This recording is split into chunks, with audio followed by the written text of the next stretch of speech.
Hey folks, welcome to the Human Project podcast. What we're going to dive into with this episode is talking about difficult conversations. All of us have conversations that happen in our relationships with friends, family, coworkers that we don't necessarily find pleasant.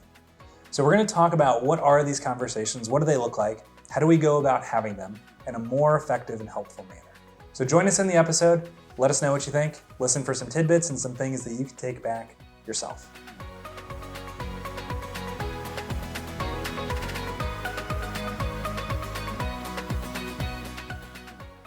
Hey, Mark. Hey, Chris.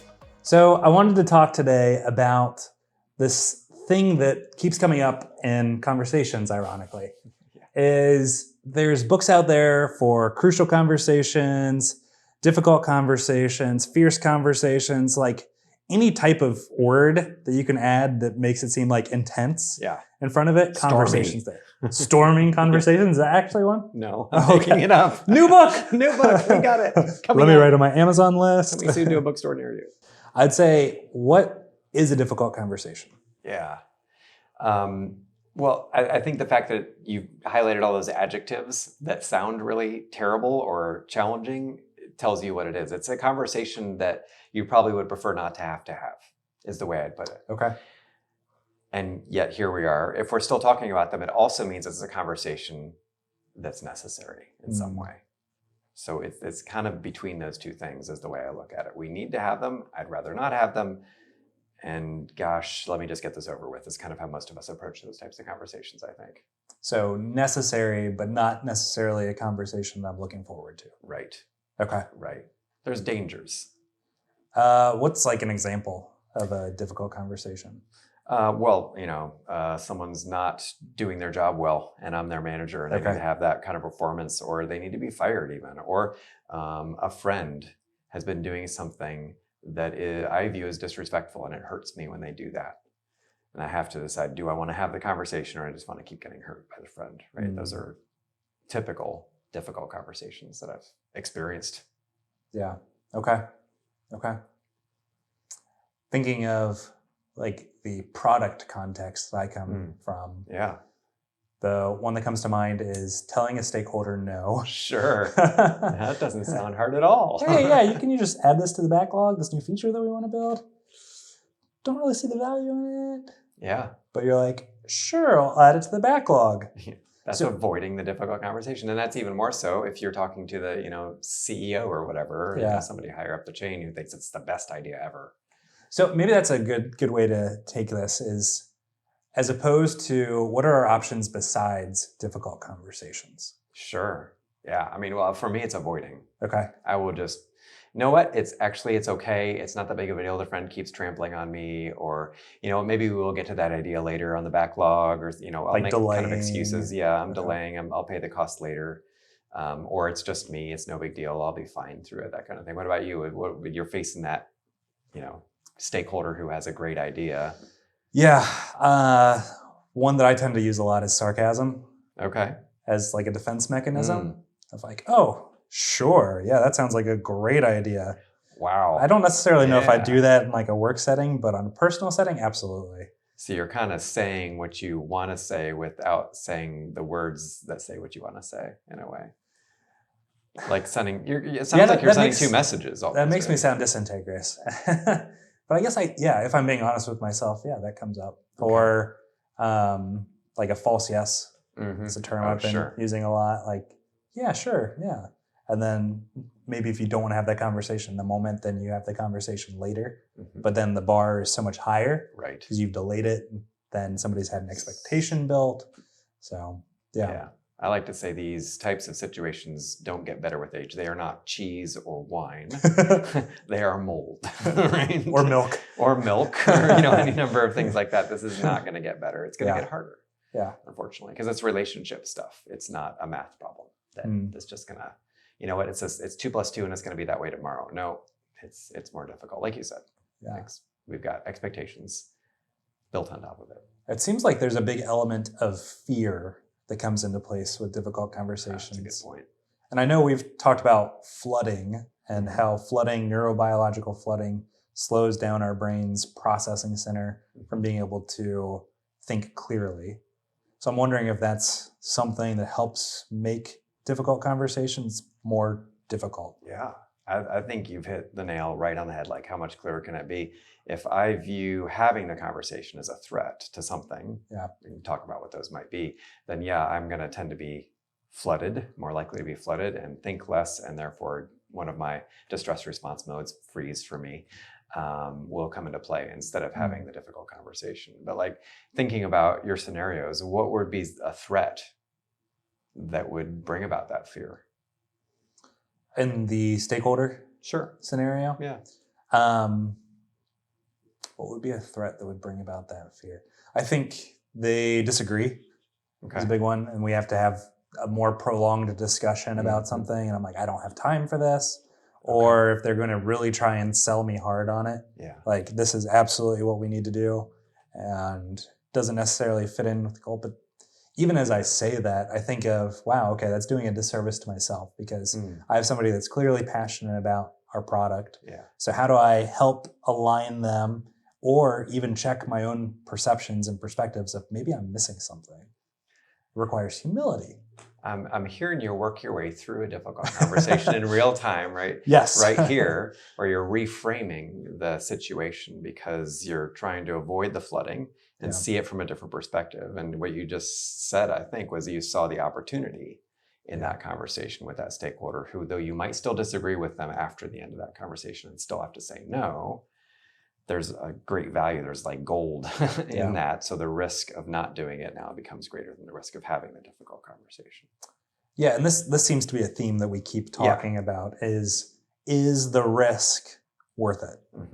And I think the same thing is true of conversations. If we don't see that it's worth having, then we're not going to do it. And we're going to either avoid it or work around it or sarcasm around it or whatever it is. I think one of the big challenges that we have as humans too is that since our brains largely are trying to process threats and identify threats so we can stay alive. I mean, that's natural, appropriate thing. Probably. Thank you, brain, for helping me with that. Don't walk across the highway slowly. Oh, really? Okay. I'll make note. But when we avoid situations like difficult conversations repeatedly because we believe there's a threat there, then it becomes realer, if I can, that's a new word, realer. Every time we avoid it, it becomes almost like that's a bigger threat. And we're kind of proving to ourselves that it is a problem. And so one of the best, and it's the hardest thing to just say this, I realize it sounds easy to say and hard to do, but one of the best things we can do is actually have a difficult conversation and survive it. And I say those words as like, yes, that's meant to be funny. And yet, if we're treating it as if we might perish or lose a limb or something, shed blood or whatever in the conversation, then we're going to believe that more and more every time, as opposed to going through one going like, no, that was tough. I don't want to do that again. Yes, there was some parts about that were bad, and I didn't die, and there was no bloodshed, etc. It's almost like we tend to make difficult conversations more dangerous in our minds than they typically are in reality. We go to the extreme. We're not going to talk ourselves out of that, I don't think. We're going to experience our way out of that. So I think, to me, it becomes a question of how can I gain the courage or whatever, overcome whatever the obstacles are to have difficult conversations, like reframing, like you just did a minute ago, or pick the easy ones. Like, it's a difficult conversation, but it's also not maybe firing somebody, which is pretty high up the chain of difficult, perhaps, for someone like myself. Starting with the smallest or easiest, we might say, difficult conversation. Still difficult, but don't go for the apex pinnacle one. Sure. Start with something smaller that we can build on so that we have experience that says, that wasn't as horrible as I imagined it to be. Is, I think, an important tactic that can help us then build up to larger and larger ones as we need to. Yeah, so if people are listening to this, I'm sure they're thinking of difficult conversations they need to have. Otherwise, they probably wouldn't have clicked on this, unless they just want to hear us talk. Or listen this far into it. Cool, yeah. Before we dive into strategies, because that's a really good one, start with something small, practice it. I want to talk more about the goal that we would have in difficult conversations. And one that comes to mind for me is maintaining the relationship and maintaining integrity. I guess that's two. But maintaining a relationship, maintaining integrity. What other ones come to mind for you when you think about what's the goal or the outcome you're looking for that makes that risk worth it? I would underline the relationship. Connection would be a word I would use. Oh yeah, that's a good one. Strong for that one. Because when we are withholding things, like, let's say that friend who keeps trampling us. So if I keep withholding that, then I'm actually hurting myself and the connection with the friend as well. And so that just tears down the connection that I have with that relationship, and whatever that relationship is supposed to be is not going to fulfill that. The other thing, of course, taking it into a business context, is if we have some sort of outcome we're trying to achieve together, we're making it so much harder. Yeah. Because inevitably we're going to have conflict type of conversations where we disagree with each other about some idea, some direction, whatever it might be. Take it to your product idea with a stakeholder. You actually need stakeholders with a variety of ideas, so that it's not just you with just your ideas driving the ship. You need that input, whether you take all that or you can't take all that. That's impossible. Yeah. But without those difficult conversations, you actually will not produce the highest value product. Yeah. Yeah, that's good. I've heard that part explained as like everything behind our ears is a blind spot. And I'll do this in class sometimes with students, is like, hey, put your hands behind your ears, and helps them acknowledge it. Yeah. I can see what's behind your ears. Yeah. But you can't. Different so perspectives in a different part of the room. Yeah, exactly. Yeah, we need each other in order to be able to have a more well-rounded view of what's around us. Yeah. Nice. Yeah. Okay. And let's also just mention absolutely that kind of like the apex of this is also, say, a bully or somebody who's doing something that's actually physically dangerous or psychologically super dangerous to somebody. Yeah. That's something where we need to be able to have the difficult conversation to step in and protect ourselves or other people as well. So that's the ultimate version of that. Yeah, that's good. I know for several years there was this big term of boundaries.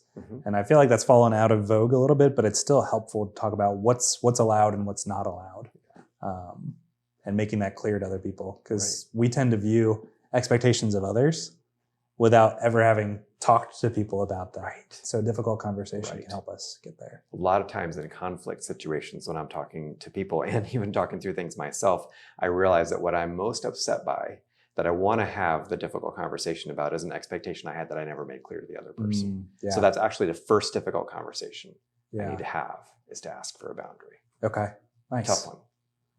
Yeah, right. Yeah, but it's worth it, because then you can stop it from happening again, or at least have something to fall back on and say, hey, you remember that time that we talked about this and you agreed that this would be something that we would stop doing?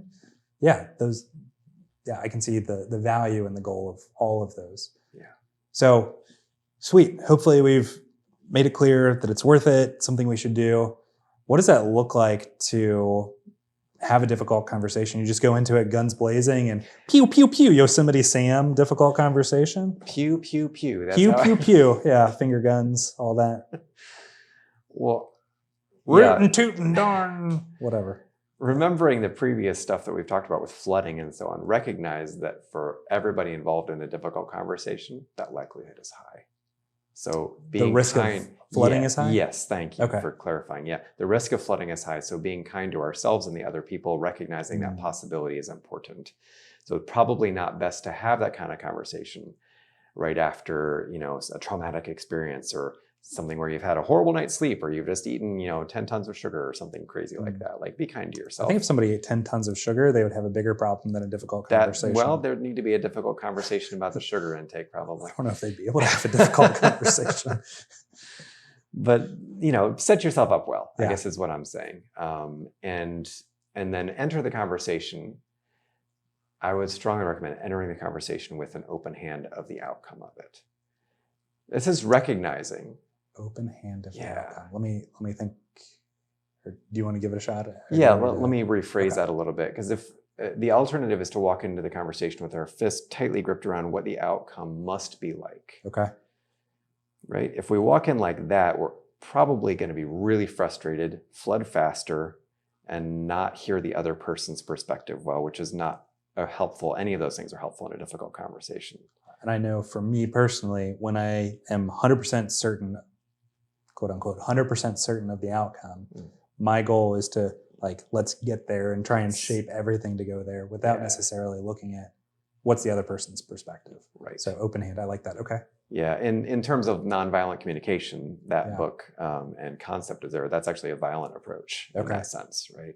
Whereas this requires us to be vulnerable, which is exactly what a difficult conversation is. So that is the appropriate stance to walk in and go this is what I hope comes out of it.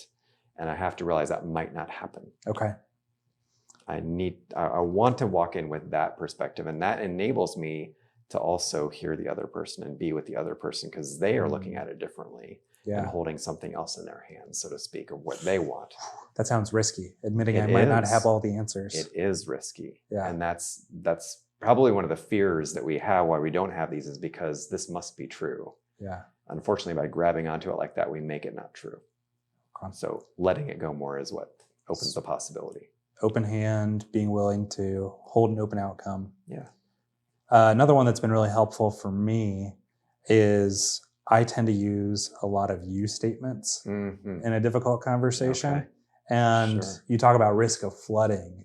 When you start saying, you did this or you did that, like the risk of flooding through the roof, like overflow. Why overflow? Why is that?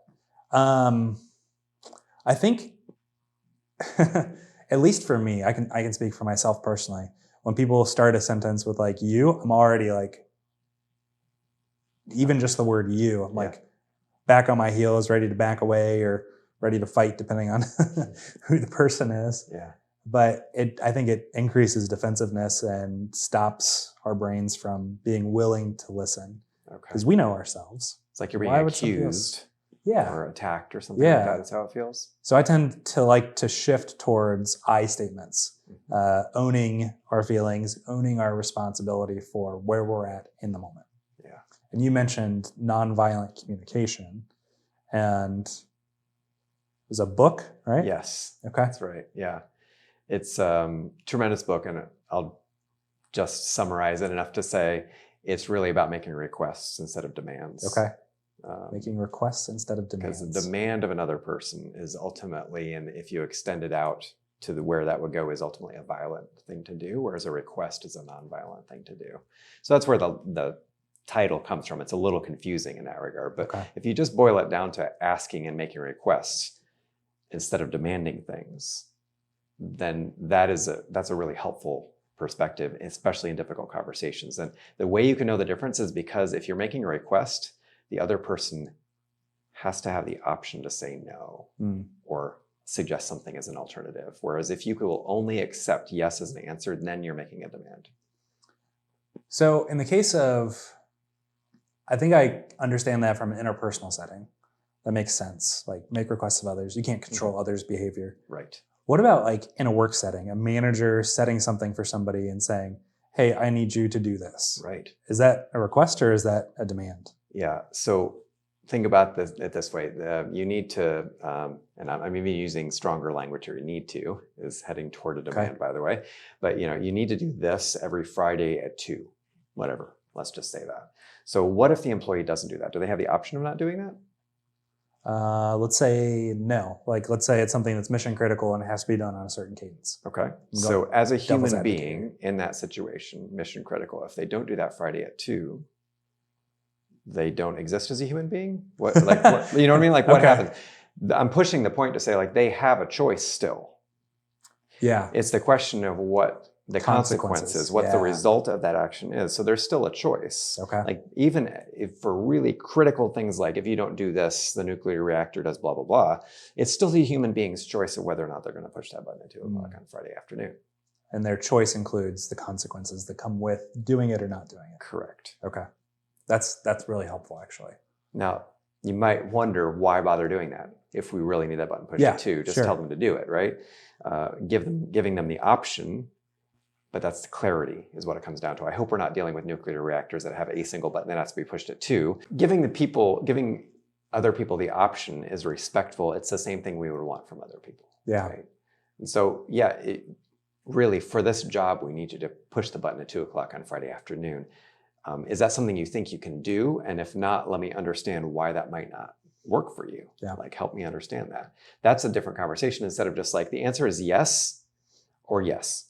Yeah. Because maybe your answer might be something I haven't thought of a different way to address it where the button no longer needs to be pushed at 2 or a different way to do it or you're not physically able to do it. There's a bunch of options. But if I demand it of you, then you all of a sudden, I've just shut everything down. Yeah.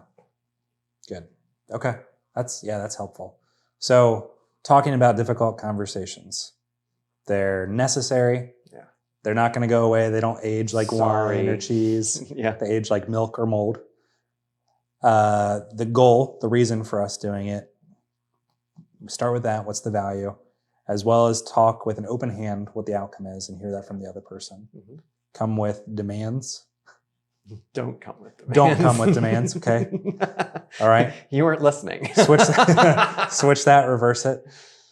So come with requests, not demands. Yeah.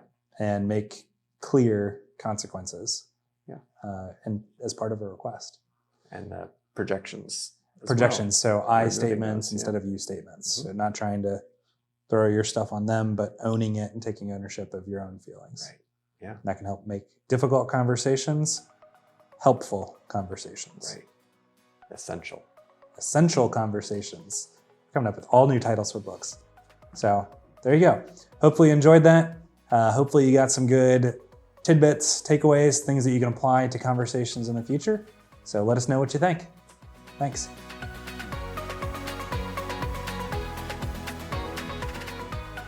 Thanks again for tuning in to today's episode of the Human Project Podcast. Our team is made up of myself, Chris Conlin, Mark Wavle, and our lead editor, Derek Donley. We're a crowd-funded nonprofit. Most of what we do is free because of your generous support. If you want to learn more, check us out at humanproject.us. Thanks for partnering with us. Looking forward to talking in the next episode.